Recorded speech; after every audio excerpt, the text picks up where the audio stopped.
Oh boy. Oh, pardon me.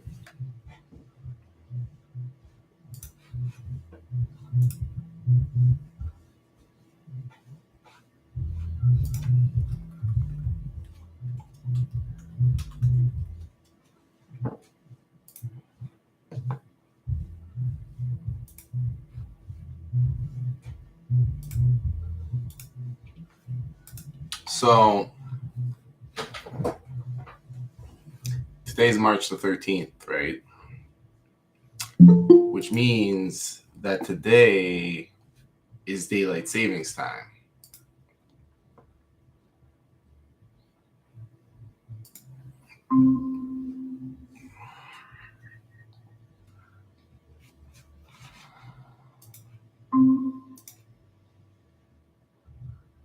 Good morning.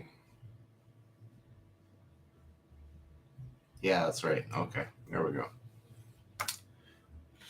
Today is March 13th, and Sean, thank you for messaging me. You're not the only one. I expect a couple more people will trickle in a moment. I have to apologize. Well, I don't have to apologize, but I'm sorry I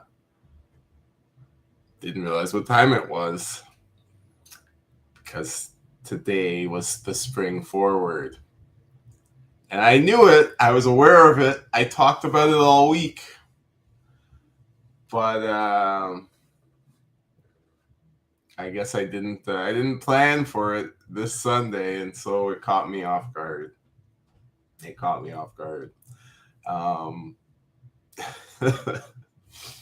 It's funny. It's funny that it caught me off guard too. You know, I feel like I try to talk every week about.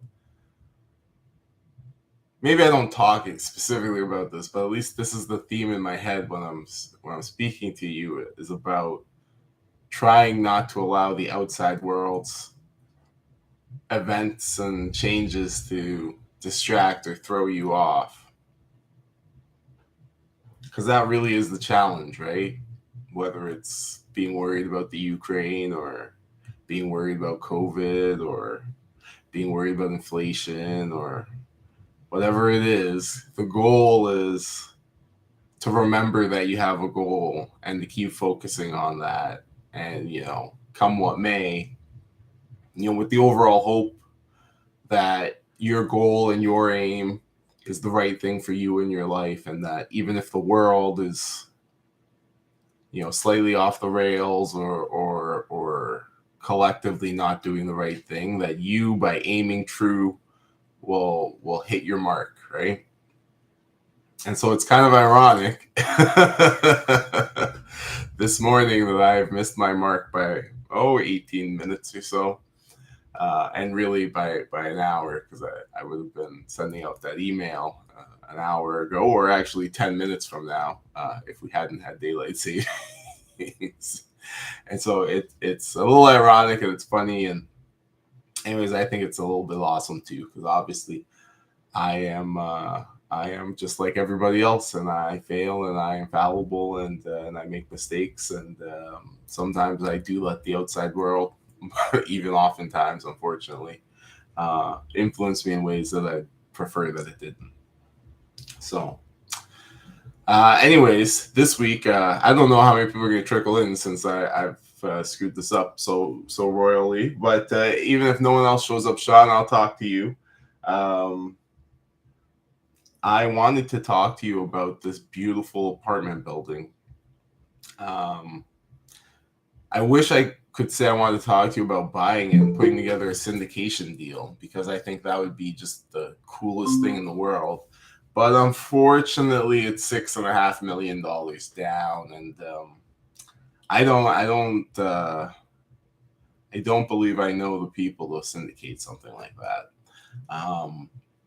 But I want to talk a little bit about syndication and just how it works a little bit, the mechanics of it, at least the rough outline.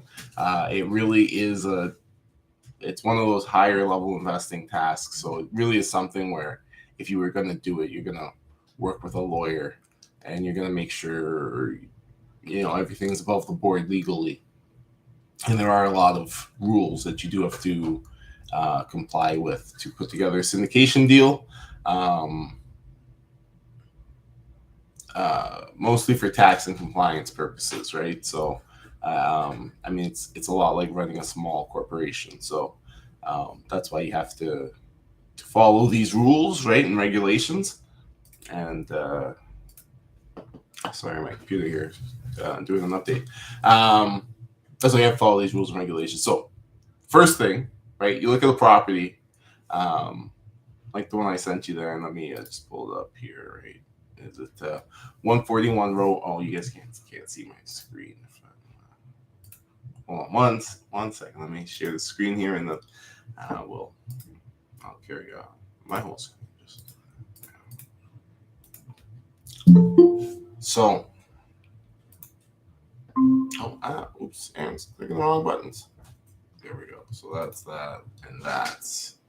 There we go. So this is 141 Roehampton Avenue, also known as the Radley. And it is, I'm sorry, I said 118. It's a 116 unit apartment building.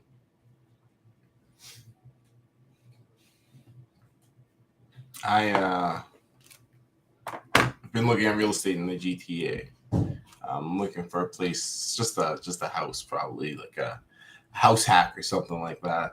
But anyways, when you start looking, you start to look for the interesting goodies, right? So this apartment building, for those of you who could see the screen, is in Midtown Toronto, just off of Yonge and Eglinton. So it's prime real estate. Prime real estate.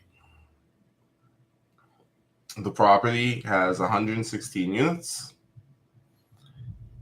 and it is located in an area where I'm going to give you some of the background they give you, even though you probably don't need it. In the past 5 years, there have been 10 projects and about 4,500 units added to the site. And there are currently 13 more projects going on to add another 4,600 units to the site.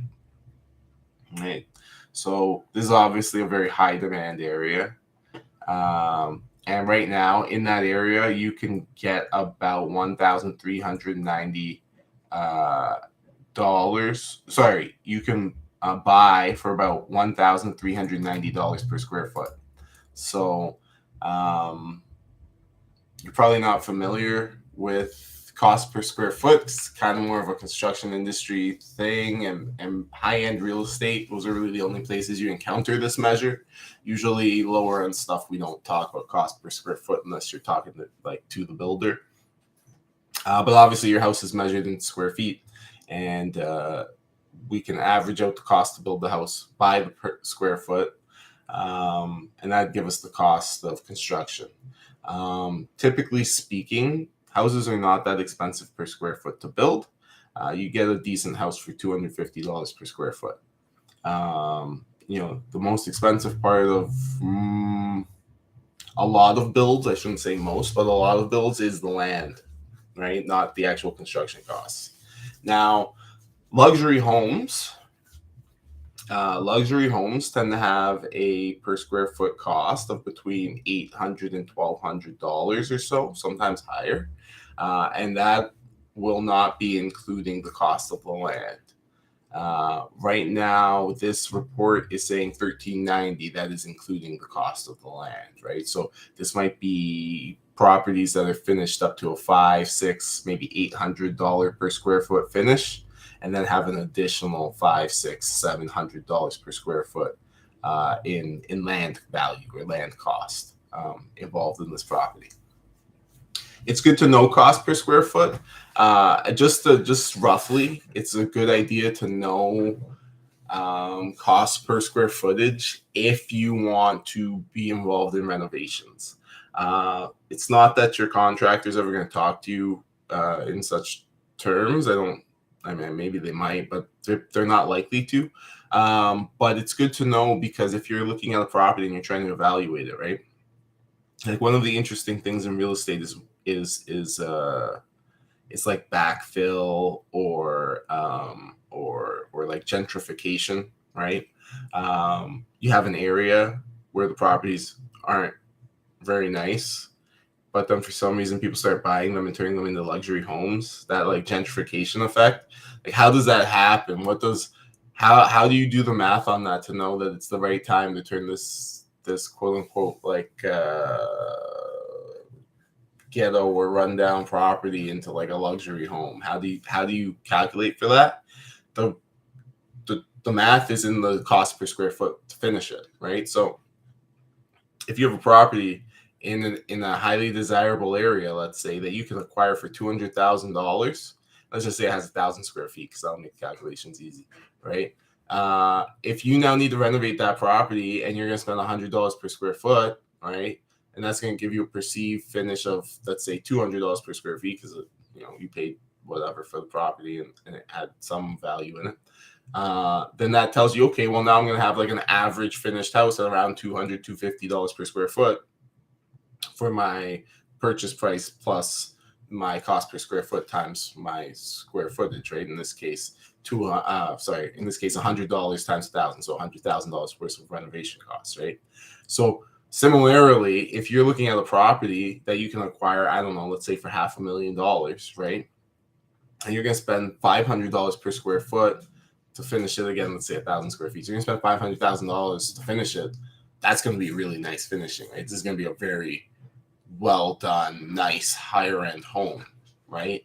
So if the comps can justify you spending that much money, right, then oh, okay, I'm making a luxury home now because it justifies me spending money that gets me up to that finish level, right? And so that's kind of how you quickly calculate whether or not it's worth your time, money, and effort to upgrade the level of a property, right? Take it from middle class to upper class or luxury or what have you. And one of the things that you'll notice, just this is an aside, but since I'm on the topic, one of the things you'll notice about the GTA real estate market, and really it's the housing market in Ontario in general, because this is a result of government intervention. But one of the things that you'll notice is, the government keeps passing laws and bills and regulations to make housing more affordable, which, if you've noticed, is not working. And that's not a coincidence. Basically what those regulations have done, and I couldn't tell you if it's intentional or not, but what they have done, regardless of the intention, is they've made it much, much more difficult to build real estate. And specifically, they've added a whole bunch of upfront costs and fees and expenses and regulations that builders have to jump through, which means that right away they're starting with thousands and thousands of dollars to add on to the cost of a project, right? So to go back to my example where we buy this place for $250,000, right? And in that example, we were going to spend $100 per square foot to upgrade that place. Well, we got to reverse this example a little bit, because that's a reno. So in this case, we were talking about construction, right? But let's say we've acquired the land and we've done the calculation. We want to build we want to build a $350,000 home, because that'd be the equivalent, right? That's the same amount of money being spent. So we do all the math and we say, okay, we'll acquire this land for, let's say, $100,000, and we'll spend $150,000 to build this property, right? That's the calculus. But unfortunately, because of the way that the government regulations work, there's a whole bunch of regulatory fees, licensing fees, registration fees, environmental fees, impact study fees, all these other things that you have to do to put that build in place. And so, in economics, we have kind of two types of costs, right? We've got our fixed costs and our marginal costs, right? So when when I make a soccer ball, right? I have the cost of the rubber and the cotton and the plastic to make the ball, maybe the ink, the dye, whatever that is, right? Those are my fixed costs. Each ball has a certain amount of this stuff in it. I have to buy these things. I have to put them into my ball. But then I have variable costs or marginal costs, right? Those are my machine time, right? These things are run on machines. How long does it take the machine to make it, and what proportion of that machine's time is an expense to the ball? Labor costs, right? How many humans touch it? How much time do they spend? And how much does that cost, right? And so these things are variable, right? I could spend, for example, more time on the machine to make a higher quality ball, or I could spend less time on the machine to make a lower quality ball, and that's going to change my costs, right? But I can't change that I have to pay for the rubber. So it's the same thing with the real estate, right? It's a fixed cost if I have to do an environmental impact study and a survey for artifacts and blah blah blah, all these other things. I have to pay those things because the government's not going to let me build unless I do. And now I have to add all those costs in, right, to my expenses before I can add a margin onto the property and sell it. And so what that means is that a luxury home has more margin in it than a lower end home, right, for the builder. And so all of the margin in that lower end home, right, that you maybe would have sold if you built it for $350, you maybe would have sold it for $400 or $450, right? That margin is now eaten up by, let's say, the extra $50,000 or $100,000 in regulatory fees. And so now you end up with a $500,000 or $600,000 home.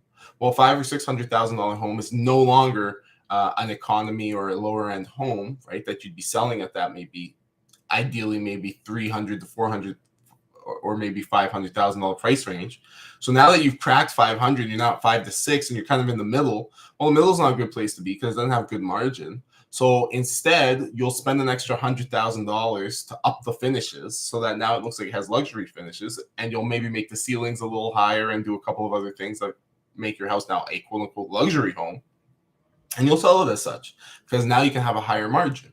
And so that's why you see everything on the market is luxury towns, luxury condos, luxury village, luxury. It's because those are the only, in the current market environment, those are the types of properties that are profitable to build for builders. And it's one of the reasons why you don't see apartments being built. You don't see multifamily being built. You don't see row houses or those sorts of things, right? It's all luxury towns, luxury condos, because that's where the margin is, right? So it's fascinating to see how policies over the years compound and they create the situation that nobody going into those government policies, nobody would have predicted this would be the outcome. Well, I shouldn't say nobody, but none of the people making the policy predicted that this was going to be the outcome. Anyways, back to 141 Roehampton Avenue, right? So yeah, this is the Radley, right? This big, beautiful apartment building. And it's obviously in a fantastic area. The cost per square foot, as I was just going over with you, very, very high, right? And it's high not because this is particularly luxury, but because it's in really high demand, right? So that's like perfect. It's kind of where you want to be. It's got 116 units in it, right? And it's 82,000 square feet. So we could actually calculate, because they gave us the cost per square foot, we could get a good idea here, right? Thousands times tens of thousands. It's going to be very, very big. The building was built in 1984, so it's not even that old, right? It's 36 or so years old. And it's only 11 stories, so it's just tall enough that you're going to have an elevator in it, and it's going to be slightly annoying, but it's not like, 30 stories or something. We're going to have massive elevator infrastructure. Elevators are very expensive, in case you're wondering why I'm worried about elevators. They cost a lot. The union here is monopolizes the market, and they charge a lot. I'll be right back. Go away.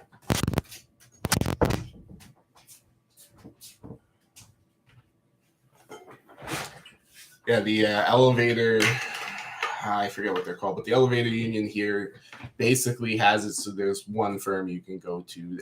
It's not that there's one, there's a couple, but they're all price fixing. So it's very, very expensive to get elevators repaired in Toronto. Or really Ontario in general. A lot of investors would caution against being involved in those sorts of buildings unless they're really large enough to justify themselves, which, as someone who doesn't invest in those types of properties, I'm not sure that this building is large enough to justify the elevator. But I got to think 116 units, especially given the location, is going to do it, right? So if we're going to buy a building like this, what do we have to do? Well, this is just the commercial mortgage. It'd be the same as buying an 11-plex or a 7-plex in that regard. The commercial mortgage would be basically exactly the same. It's 25% down. Bank will provide the rest. The property has to qualify for the mortgage. That is, the income statement from the property has to justify the mortgage. In this case, it's pretty easy to see that it would. Even if we take a pretty conservative, like $1,500 per unit, right, by 116, we'd get $174,000 of revenue every month, right? And if you just do the math on, what is it, 25 million, this is about $25 million. Oops, what's my calculator doing? That's a really big number for this crappy calculator. Sorry, 5.75. So $18,750,000, right? That's the amount of the loan that you're gonna get, right? So I'm just gonna divide that by. I'm just doing this quick, so I don't want to go in Nicky Town. I'm gonna divide that by 100,000, so that's 187 and a half hundred thousandths, and I'm gonna multiply that by $396.71 because that's what it costs to borrow $100,000 for 1 month at 2.5%. And so I have to make a $75,000 per month mortgage payment on this property, which again, at a conservative $1,500 per unit, right? I think we all agree that's conservative for downtown Toronto. Well, uptown Toronto. You would be able to clear the mortgage payment. Now, obviously, there's a lot more expenses with operating a building like this. So the fact that there's still so much income left over after your mortgage payment shouldn't be surprising. You've got obviously insurance. You've probably got utilities of some sort, and you're gonna have a lot of maintenance costs. I already mentioned the elevator thing, so it's not as rosy as it quite appears, but essentially the building needs to be able to pay for itself, and this one does, as an example, right? And they all will, because those are the only people these building owners can sell to, right? Really, the only buyer for a property like this is the bank. They're the only ones who have the money, right? So the sellers of these properties have to make sure the bank is happy to finance the product they're selling, or else it doesn't work. So that's going to be the case. Whenever you look for properties like this, the math will make sense on them, because they can't overprice them and screw you, because that would be screwing the bank. And really, they're doing business with the bank. The bank is just looking for someone to sponsor to take care of the asset for them. It's kind of a way you could look at it, right? And you're just trying to prove to the bank that you're that responsible party that can do that. And so in a syndication, that's what you're doing. You're saying, I'm the responsible party who's going to make sure that this asset performs, right? And I've put together a team to ensure that we can manage and take care of this asset, and to demonstrate that we are serious about our intention to operate this asset properly. Here is our down payment, or 1/4 of the purchase price. Right? A syndicate is a legal entity, kind of like a corporation, that takes funds from its investors, right? And uses those funds to purchase and operate a property. Your investors need to be, I forget what the word is, like debriefed is the word that's in my head, but it's not the right word. But your investors require that, there's a legal term for it, but they require disclosure, I think that's the legal term. But basically, you need to formally inform all of your investors, like with a formal pro forma of what the investment is, what you expect the investment to do, what the time frame is for that investment, what the time frame is for the return of their money, the schedule, the payment schedule, everything. So all those things need to be established formally and then agreed upon by your investors, who will then provide you funds. There we go. You then hold those funds in trust, right? So they don't give those funds directly to you. Those funds are held in trust for the syndicate, and then when you execute the deal, the trust gives that money to the bank, and then they create the mortgage, and you purchase the property. Um, that's the kind of the bare bones of a syndicate deal, right? And that's how you purchase these larger properties. Um,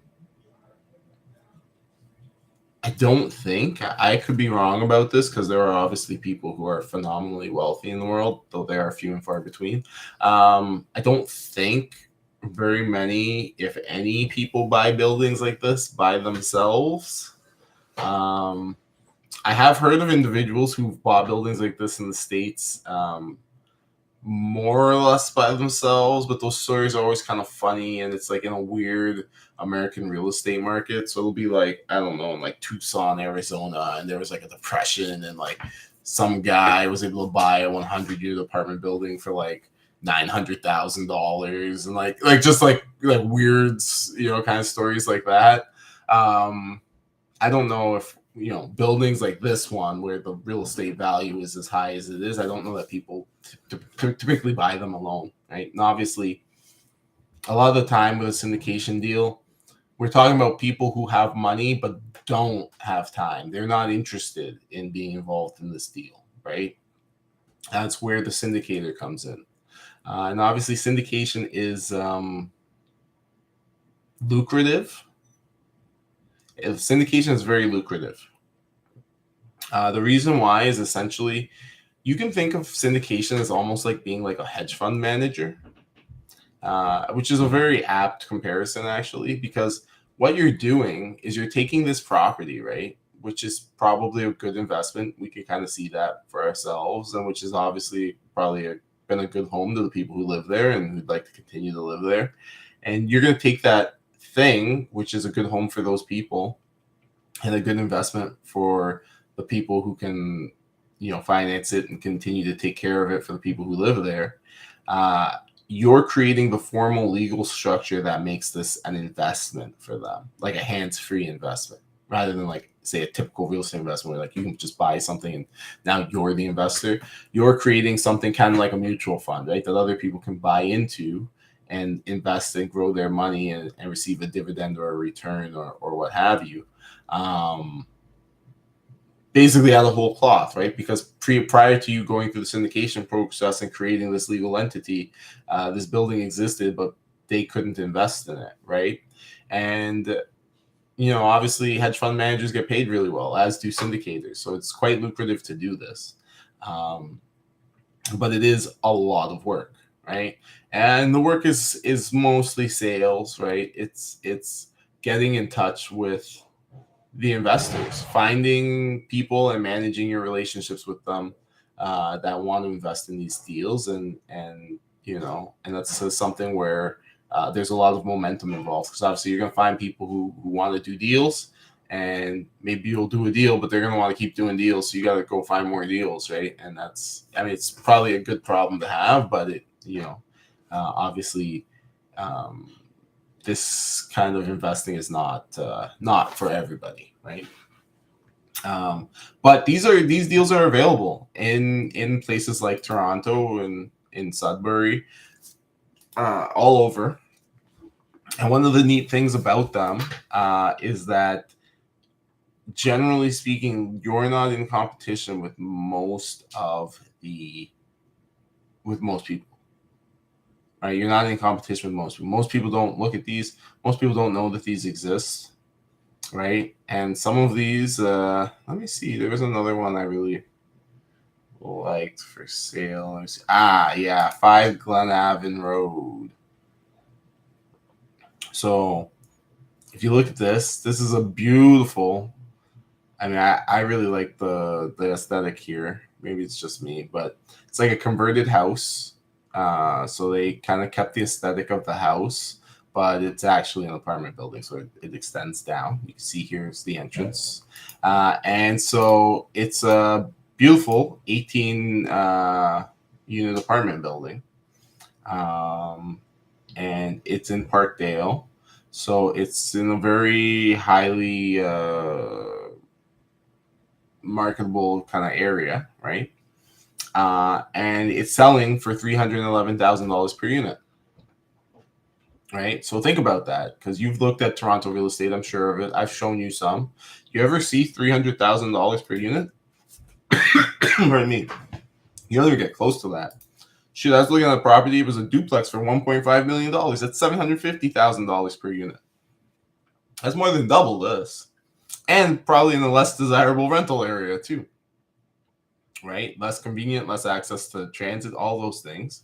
So here's an example of a building where obviously you're paying a lot more. It's like buying in bulk, right? But by buying in bulk, you're getting it for $311,000 per unit.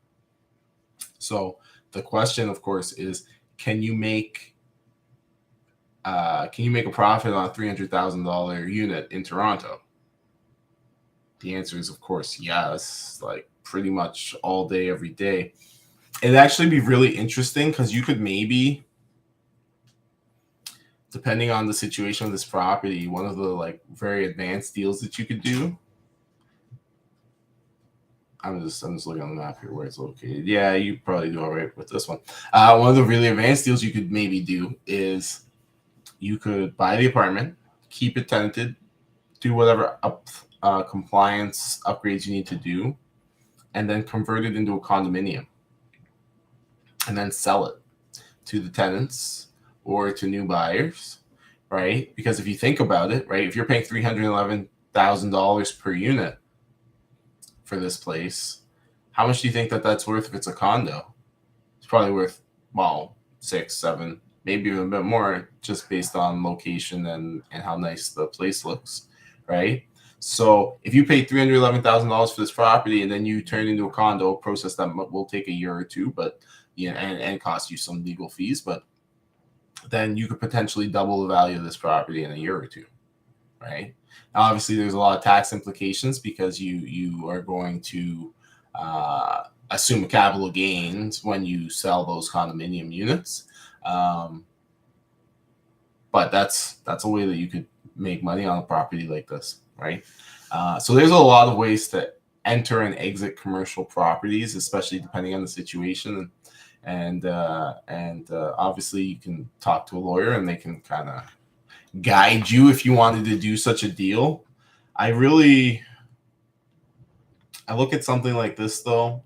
I've got another book I'm reading. You know, sometimes I share with you the books. I'm actually rereading this one because I've read it before. I don't have a physical copy of it. It's only on my e-reader, but it's called The Magic of Thinking Big by Peter Schwartz. I think it's the guy's name. It's a fantastic book. It was written in I think it was the 1950s. And this is about this guy. Basically, it's one of the like earlier self-help kind of style books, I guess. But there's just this guy basically talking about how sometimes your thinking is too small and problems become easier to solve when they get a little bit bigger, right? And so he was saying there's a certain magic in thinking big. And I hope that you can see it here, because the math I just illustrated. I mean, that's really it. $311,000 per unit. When you go big, yeah, you need $5.6 million to buy this. This is true. I'm not belittling the challenges that you'd have to overcome to purchase something like this. But if you again, once you had 18 units at $311,000 per unit, you're kind of laughing at that point, right? Because in Toronto, you should do all right at that price, right? So thinking a little bit bigger might actually make some of the deals easier. Again, this is if you want to invest in the GTA. And there are, of course, occasions where that doesn't quite work out. There are still ridiculously priced properties and things of that nature, but it's an option, and it's also something. It's a mindset thing as well, right? There's a value to thinking differently, obviously. Real estate investing is thinking differently. Your average person only thinks of real estate as a place to live or a place to buy things. They don't think of it as a way to earn money or to invest. And even, here in maybe, let's say, the GTA or Southern Ontario, where I would argue that there's a lot of real estate investing hype, right? That there's a lot of people who are talking about and excited about investing in real estate in a sense. Even amongst that preponderance of people, most of them don't know the first thing about investing, right? They're hyped about investing, but they're really just speculators, right? So there's a great value to thinking differently. And obviously, in this case, just again, the mindset piece is most people aren't looking at these. That's one of the big things. You don't have competition for this kind of a property, right? So I shouldn't say you don't have competition, you do, but you don't have as much competition for these types of properties, right? So it's something not to forget is that you have the potential to purchase properties like this. They have the potential to make a lot of money, and especially if you are good at drawing other people in, then these are real options for you. I mean, one more time, just look at this Glen Avenue Road one more time. $5.6 million means you know, you got to put in a down payment. I should be faster with this, but you've got to put down the down payment of $1.4 million. That is like an imminently achievable number. It's you know, that's like getting, I don't know, maybe 4 people who each have $350,000. Like, it's not that outside of the range of possibility, right? It's really, and especially if the kinds of people you know are real estate investors, or at least people who have some real estate. I mean, you know, a lot of us could refinance that kind of money out of a property if we really, you know, if push came to shove, right? And so it is much more possible to buy these things than you realize, than we realize. But it's a matter of putting everything together, right? And this is the thing. This is a syndicator's job as well, right? Syndicator's job is almost entirely a mindset job. There's a lot of clerical and administrative stuff that needs to be done. Usually you hire people to do that for you. You don't do it yourself as a syndicator. Your job really is the mindset piece, is seeing the deal, visualizing it, saying this is possible, getting other people to buy into the possibility and selling it to them, right? And saying, don't worry, I know you worry about the future. You worry about the future because we all do. But this is an opportunity to make the future better. And if you can really get people to buy into that and sell them on the concept, you can do these things, these types of syndication deals, I mean, and put them together. And I'm listening to myself talk, and I'm wondering why I'm not more focused on syndication deals myself. But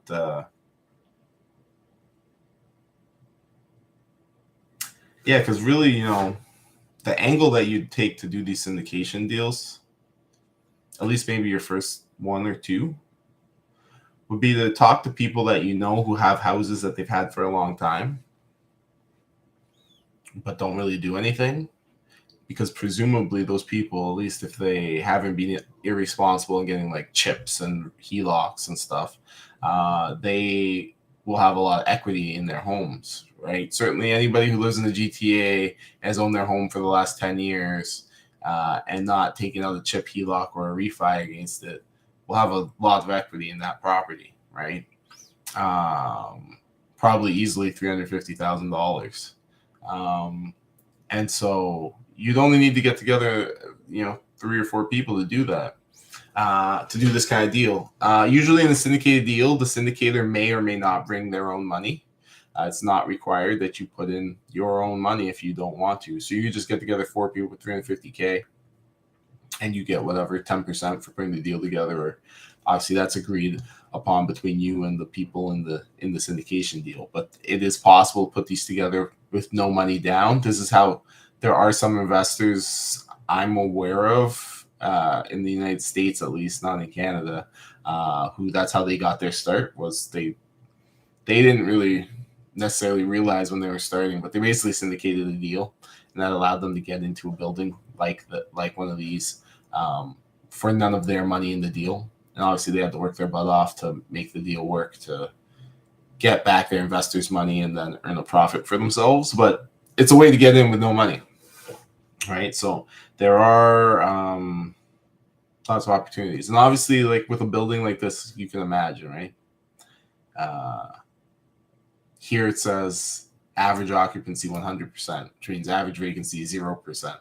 And just imagine like this again, 18 units, Parkdale. When's this thing gonna be vacant? Oh, and it's cute too. You can't deny, like, look how cute it is, man. That's marketable. That's gonna be very easy to get people to rent on, right? And the units look good too, so it's in decent condition as well. So it's got everything that you're looking for in a property, everything that you'd be looking for, right? Cash flow, appreciation upside, low vacancy, low cost per unit relative to the market, right? Lots of upside potential. It even has multiple exit possibilities, as do a lot of these things, right? So these are the kinds of things you'd look for in a deal. Now, sorry, forgive me a second. I am completely unprepared today, so no, why aren't you working? So I don't have any of this stuff pre-opened or set up or anything, but just bear with me a second. Let me go in here and find the analyses. I originally just wanted to talk to you about that opportunity, and again, just the mindset, right? Seeing what is possible and getting outside of the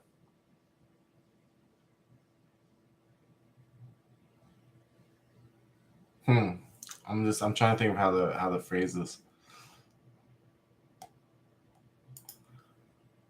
Your mentality is your reality.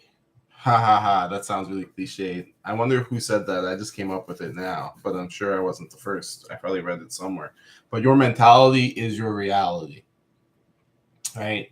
It's very important to understand that and be very clear about what that means. I don't mean that if you're out in the cold and you imagine that you're warm, that you won't get frostbite. I don't mean that. Your mentality is not your reality, in the sense that your mentality does not affect physical reality, which is even a claim that's maybe not quite true, but by and large, right? There's no magic involved here.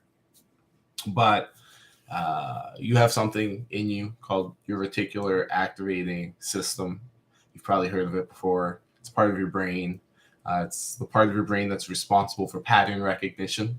And this part of your brain is peculiar because it is habitual.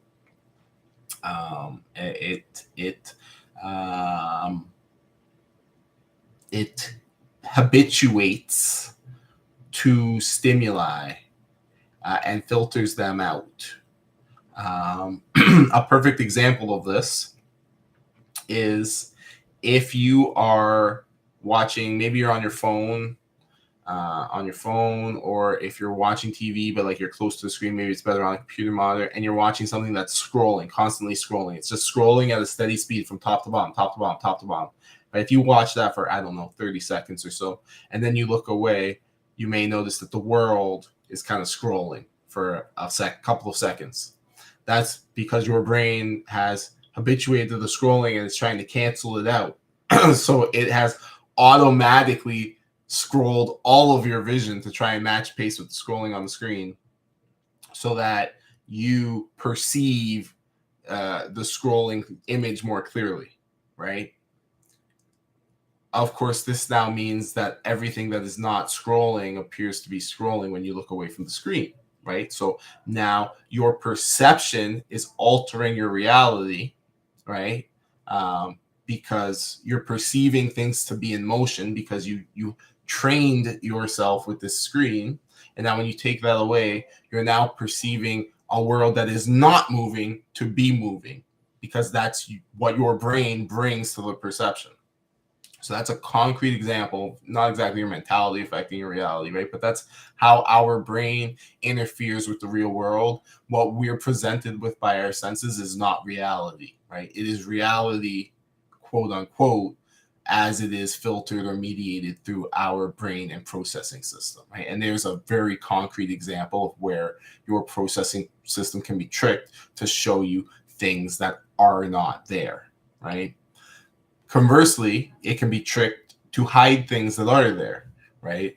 The purpose of your brain's filtering system, for lack of a better word. I wish I was a neurologist so I give you all the cool terminology, but I don't know any of it. But the purpose for this filtering system is that there's too much information, right? Life is information overload. Go try some magic mushrooms or some LSD or any of those psychedelic drugs. And one of the things that you will experience is that things are overwhelming and they're overwhelmingly stimulating. And you will find that you don't want to deal with them, because what those things do is they dampen or diminish the ego, right? The part of your brain that kind of clamps down and controls things. They diminish that. And so as they diminish that, that's the superstructure that your brain has built up to filter out the world so that you can be you, right?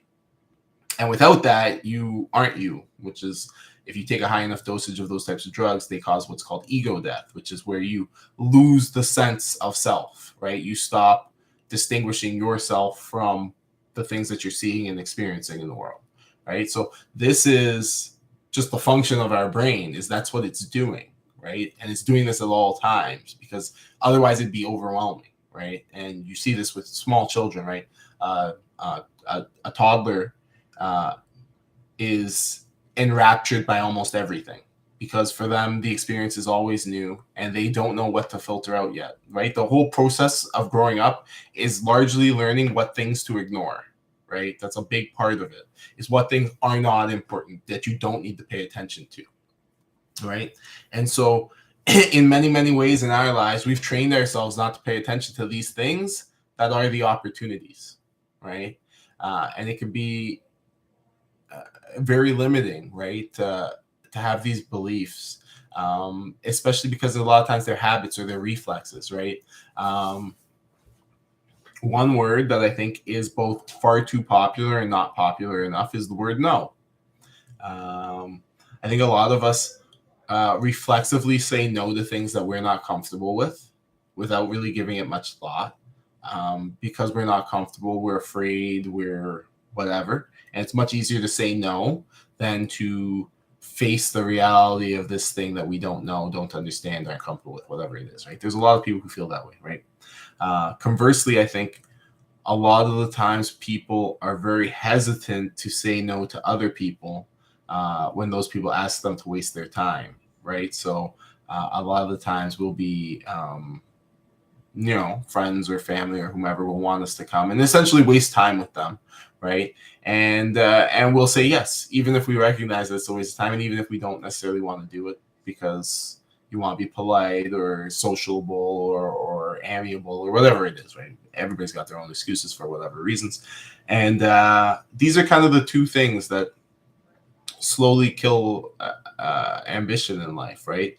If you are reflexively closed off to possibility, then how do you learn and grow and experience new things, right? It's very, very difficult. And so we really should stop ourselves. No is really not a good word that we should use when confronted with a new possibility, right? It's really, we should take it under consideration. We should think about it. We should learn more, right? These are the ways we should respond to things, not no. No is so definitive, right? And conversely, when people present us with opportunities, hey, you want to go to this party, do this thing, etc., it's tempting to say yes, but really what we should say is, I'll get back to you, right? I'll get back to you is not a no. It is not a yes.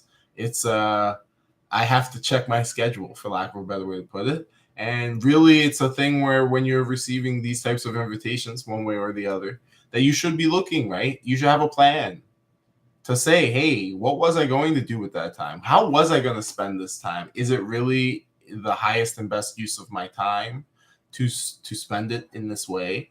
Is it really in the interests of my goals and what I'm trying to achieve to be in this place or doing this thing? Right? And one of the things that we'll find is that if you really track how you spend your time, you'll see that like you can casually kill an ambition 15 minutes at a time. There's a massive amount of time that is wasted by all of us, some of it intentionally, and there's nothing wrong with wasting time intentionally. It's your life, live it, right? By all means. If you decide that there's a day where you want to sit on the couch, the beach, the floor, the wherever, and do nothing, that's your prerogative. You live your life and you do that. But I think we need to draw a distinction between planning, saying, hey, you know what, today I'm going to sit on the beach and do nothing. That's awesome. That's you living your life. Versus a day where, you know what, I was going to go to work, but I got high. What happened to Afro Man? You're right, like where you had things that you were going to accomplish, but then you allowed other things in life that actually weren't priorities to you to get in the way. Right. And like that's a tricky thing, right? Because what is a priority, right? Life is full of urges. Urges are not the same as priorities, right? Eating, sleeping, procreating, all sorts of things. There are lots of urges, right? And you can plan for some of those urges, right? Like people meal plan, or you can not plan for them, right? You can, I don't know, like binge eat or whatever the opposite of meal planning is, right? And they have different outcomes, obviously, right? And we need to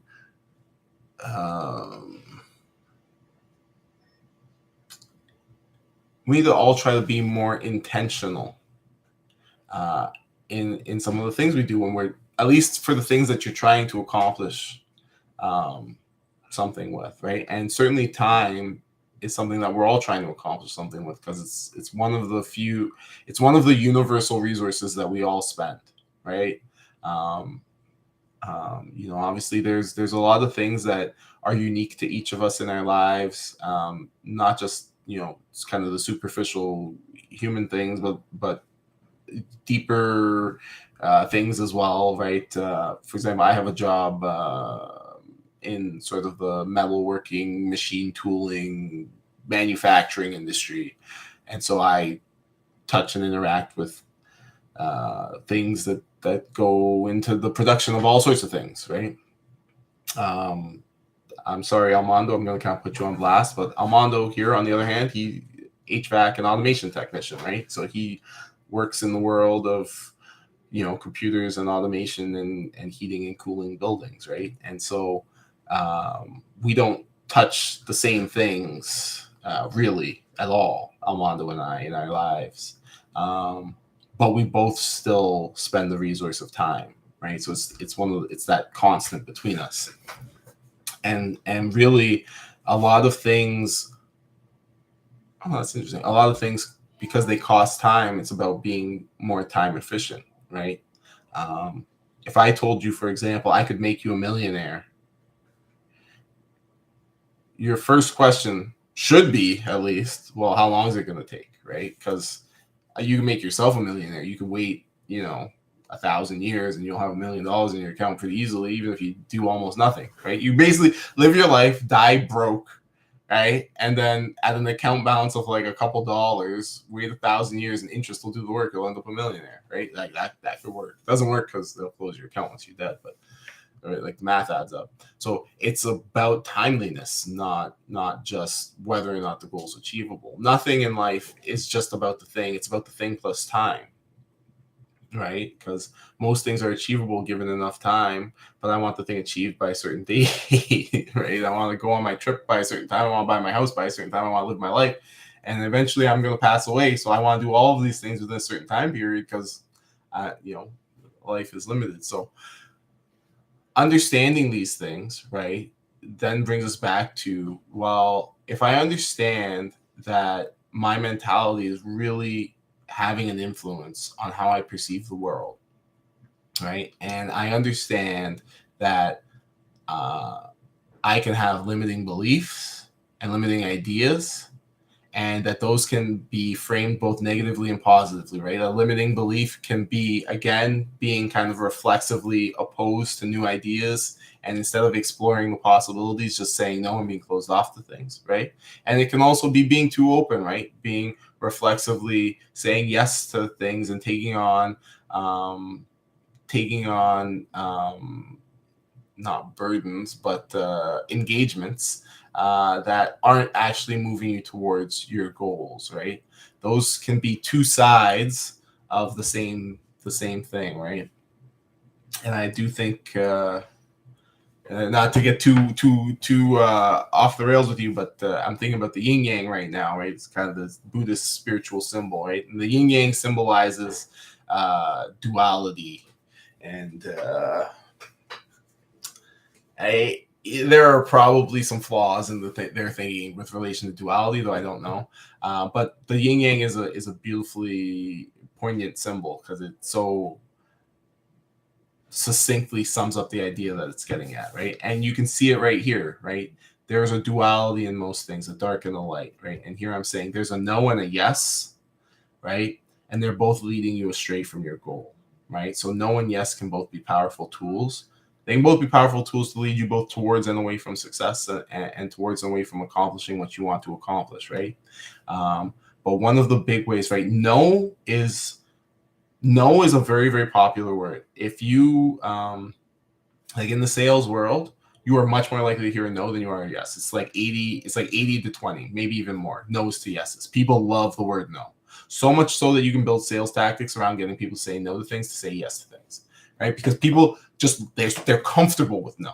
And of course, they're comfortable with no because no is supposed to represent safety. No is supposed to represent leave me alone, out of my space, whatever, right? You're making me uncomfortable. No means no, right? We teach people that. Of course, no doesn't mean no. I think most of the people listening to me are male, so you've had to deal with women. And if you've ever been interested in a woman's affection, then you'll know that no doesn't actually mean no. No could mean no. It could also mean maybe. It can also mean yes. No can mean a lot of things, right? And hopefully all of you have had the experience of working in sales. But if you haven't, then again, no doesn't necessarily mean no. No might mean no at that price, or no, not this week, or no, that's not the right fit. But it doesn't necessarily mean no, I'm not going to buy from you, right?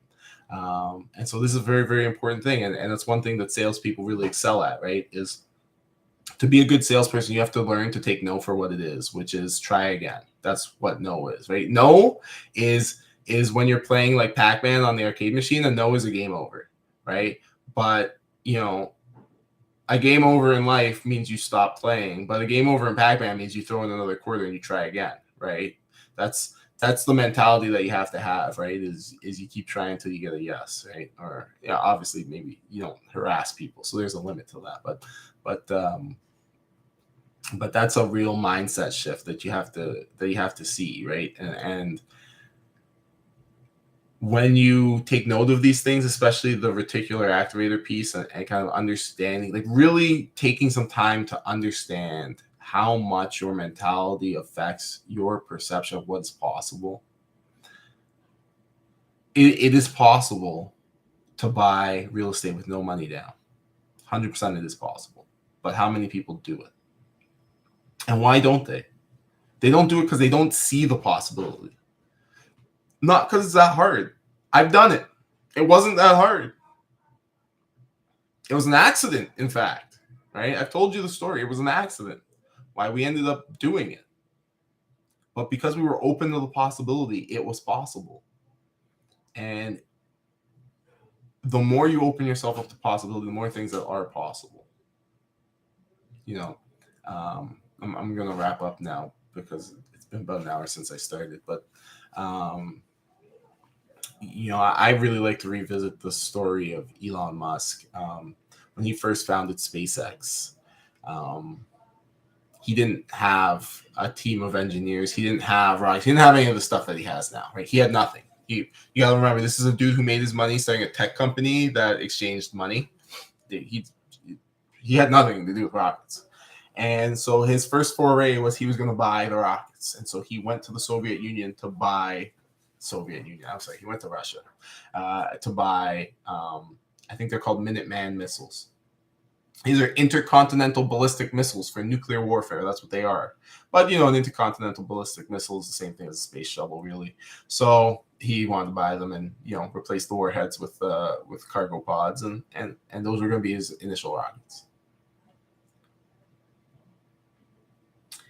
His initial plan was to fly to Russia and buy nuclear missiles to start his rocket company. I'm just going to repeat that a third time. His initial plan was to fly to Russia to buy nuclear missiles to start his rocket company. It sounds insane because it is insane. If you ask any average person if that is possible or illegal, they would tell you no. And it's one of the great ills of our world is all this garbage legalism. Everybody thinks they're an expert on the law, even though none of them are lawyers. And they're always telling you what is and is not legal.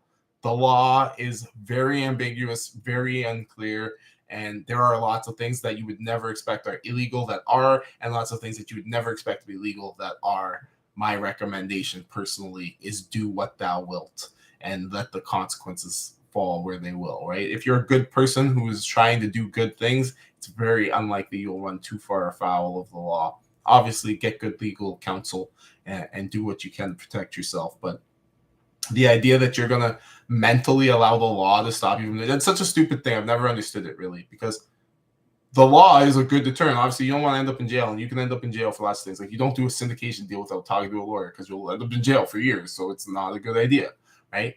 But it doesn't mean when someone says, hey, there's this idea of a syndication, you go, oh, get out of here. That's illegal. I've never understood that mentality. Like, go try and talk to the right people, and then they'll tell you if you can or can't do the thing that you're thinking about. In Elon Musk's case, he did exactly that, and it turns out that there is nothing in the law that stops you from buying nuclear missiles from Russia. It makes me laugh. It makes me giggle a little bit every time I think about it, but there's nothing in the law that stops you from buying nuclear missiles from Russia. Nothing at all. So he went over there to buy the missiles, and he bought, I don't remember if he bought 3 or if he bought 1, but he did buy. He ended up buying a missile and bringing it to America. Just think about that. It's freaking insanity. Everybody would have told you that you cannot do this, and yet there he was. He just went and he did it, right? Everyone would have told you cannot do it, and there he was. He just went and he did it. He saw something that other people didn't see, and he believed in his ability to make it happen, right? And that's something that you need to understand. It's like, you see things that other people don't see. You see them every day. You do. Things that are valuable. They might be worth millions of dollars, maybe in some cases, maybe even billions, right?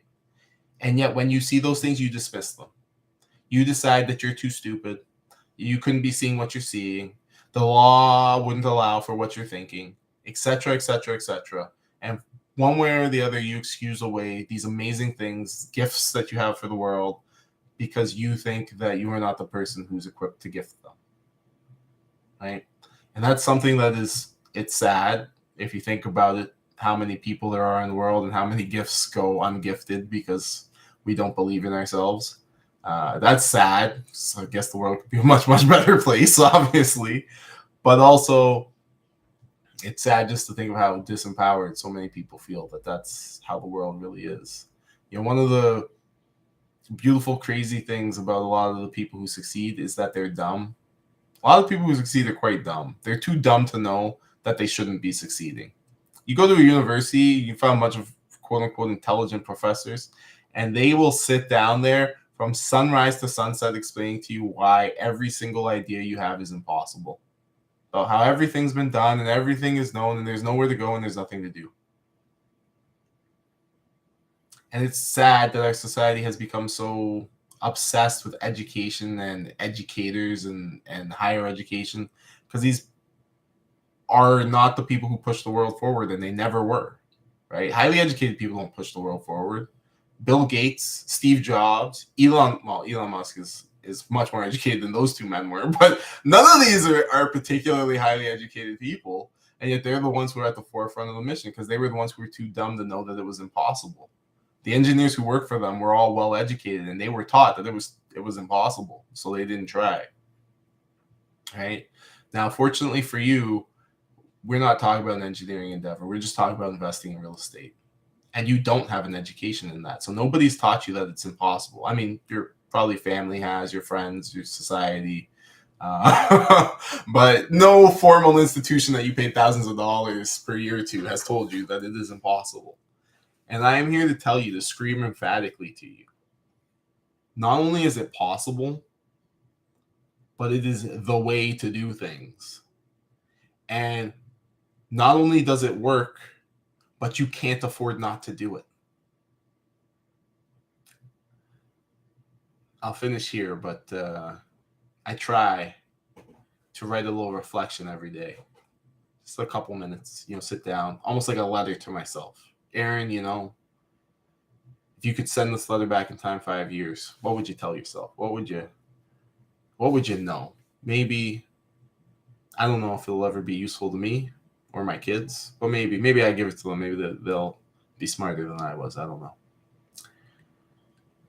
But I was sitting there and I was reflecting in my reflect. I just do it on Google Drive. So whenever I get some time, I'll just pop open Google Drive and write out a little reflection, right? And I was reflecting, last 5 years or so. And what was something that you'd tell yourself 5 years ago that you should remember today? And you know what I wrote down? I wrote down, every deal that you thought didn't work would have made you a very rich man. So I wrote down, every deal that I thought would not work would have made me rich in only 5 years. That really, if I go back and I look at deals from even like 3 years ago, and like there are obviously exceptions, right? We're going through an exceptional time at the moment with the inflation and the blah, blah, blah, and blah, blah, blah, of course. Yes, for sure. But if I had taken more action 5 years ago, even on projects that I didn't necessarily believe in, I would have made money on them. And I'm saying this to you because I don't know what your excuse is for not taking action. I only know what my own are, right? But stop allowing it to be an excuse. There's money being made. Not only is there money being made, there's money being lost too, because unfortunately our government is acting incredibly I want to say irresponsibly, but that's not the right word, because they know what they're doing. They just don't care. But regardless, they're not acting right. Right? They're not acting right.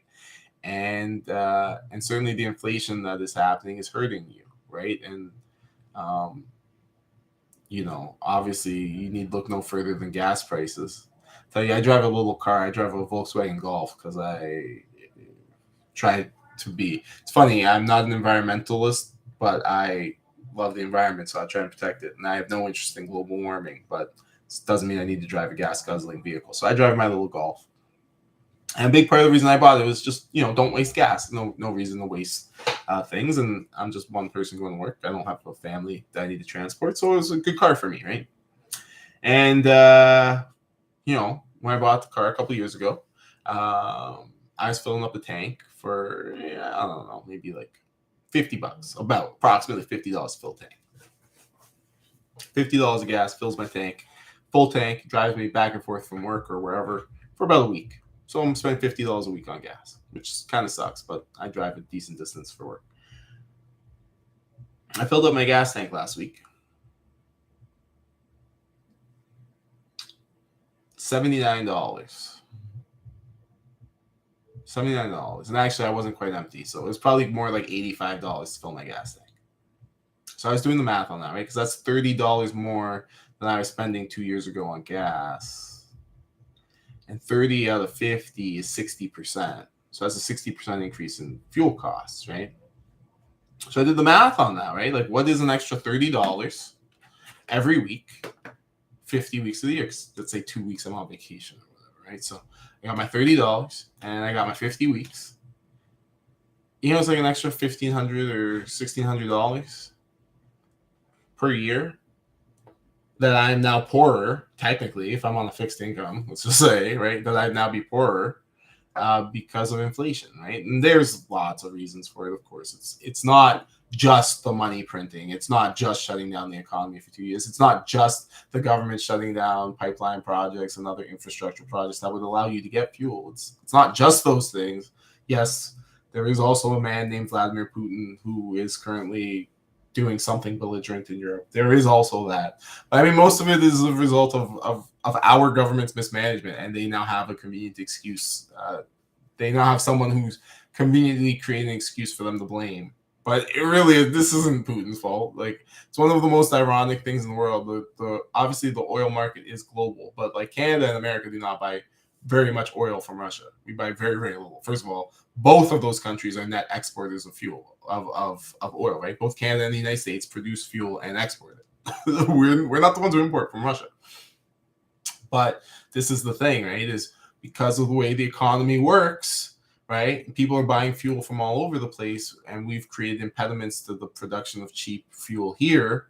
that makes you more reliant on Russia. And please, I just one last thing, just because the economics, it frustrates me because I've heard the news a couple times about this whole Russia-Ukraine situation. Like the news is like, oh my gosh, there's those people don't have two brain cells to rub together, if I'm being honest. At least not when they talk about the economics. Obviously, the U.S. government, where there are also very few brain cells, has announced that they will now be extending their sanctions against Russian fuel products. And just in case, just so we're clear, in case you didn't know, when America first announced the sanctions, they did not sanction Russian oil exports. And Russian oil exports account for 55% of Russian exports. So essentially, they put in sanctions that didn't even sanction the majority of Russian exports. So just so we're clear. But now that they've changed the sanction, and it will now cover oil exports, well, you need to look at what that means. Because first of all, the United States imports very, very little Russian oil. I think it's like 8% of their oil imports come from Russia, something like that. So it's not going to, pardon me, it's not going to affect the Russians too heavily.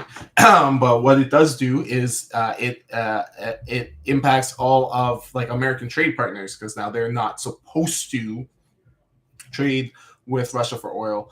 Of course, most of the European Union is going to ignore that. They're going to continue trading anyways because they get too much of their oil from Russia anyways. But what this did do was this increased oil costs, right? So obviously oil prices are at basically record highs right now. And the American government's argument is that ostensibly the high fuel costs are good because we're going to hurt Putin, and this is going to be bad for Putin. The reality of the situation is, well, I wish it were funny.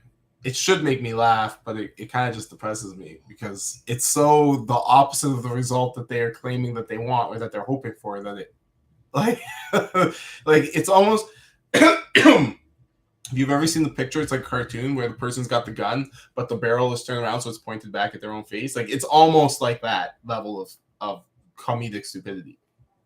Because this is what happens, right? So we impose these sanctions or tariffs, and that removes Russian fuel from our supply chain. Okay.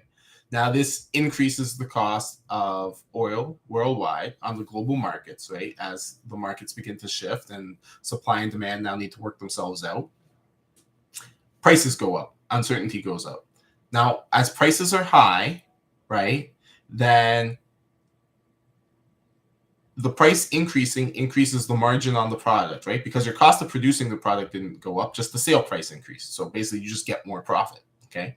So for a country like Russia, who is an oil exporter, you've now increased the price of the good that they export, and you've increased the margin that they make on that good when they sell it. And of course, they are going to still sell it because they have to sell it to the world, right? The world needs oil. They can't not get it from Russia, right? There's not enough oil being produced in the world to not buy from Russia. So yeah, the Americans can sit there and not buy from Russia, but then someone else is going to.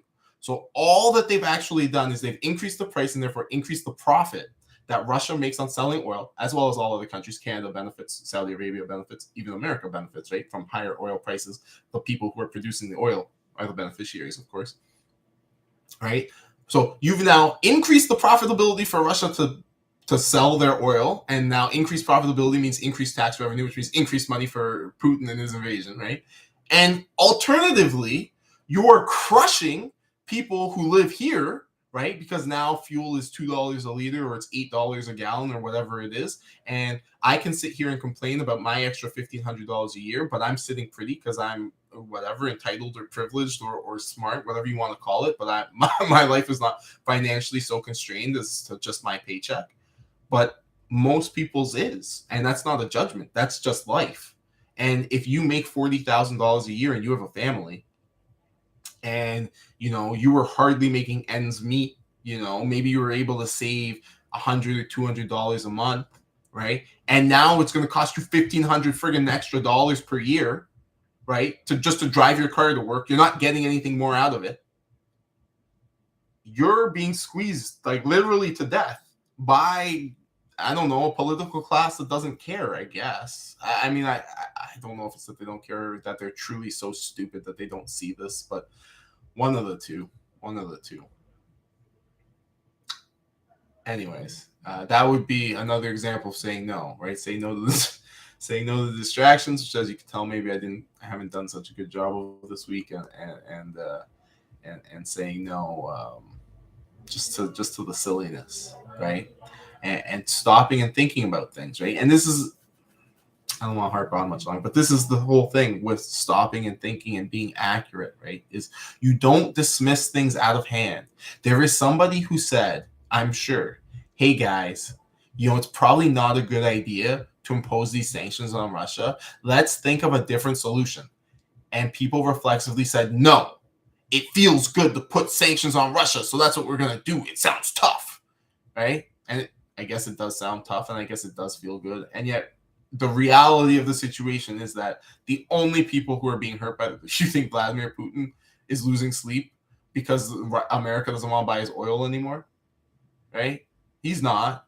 I tell you, that man or woman I just outlined making $40,000 a year, yeah, they might be losing sleep. That's a for real situation. But Vladimir Putin doesn't care at all, right? And they're like, oh, well, his constituents will call him. Do you think, I don't know much about Russia because what I would know would come from the TV, and I don't trust the people on the TV. So I don't know if the information they give me is worth anything at all.